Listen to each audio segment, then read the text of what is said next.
পায়ে একটা ছোট্ট কামড়, আর তারপর 4 দিনের মাথায় মৃত্যু। Weapon spy umbrella. এ যেন শরদিন্দু বন্দ্যোপাধ্যায়ের পথের কাটা গল্পের বাস্তব রূপ। লন্ডন 1978 সাল, সেপ্টেম্বরের 7 তারিখ। বুলগেরিয়ান লেখক জর্জ মার্কভ দাঁড়িয়েছিলেন ওয়াটারলু ব্রিজে বিবিসি স্টুডিও যাওয়ার জন্য। হঠাৎ পায়ের পিছনে একটা স্টিং অনুভব করেন, যেন পোকা কামড়েছে।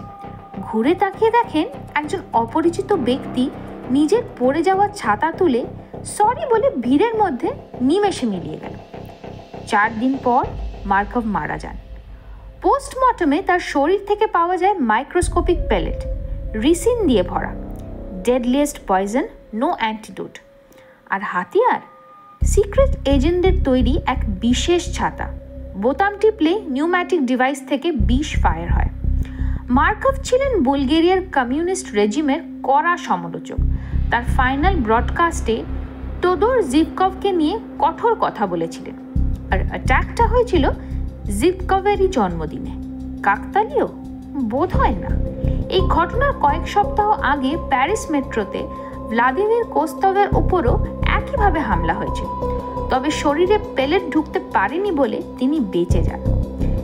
ব্রিটিশ ইন্টেলিজেন্সের মতে এই অ্যাটাকগুলোর পিছনে হাত ছিল বুলগেরিয়ার সিক্রেট পুলিশের, আর তাদের মদত দিত সোভিয়েত কেজিবি।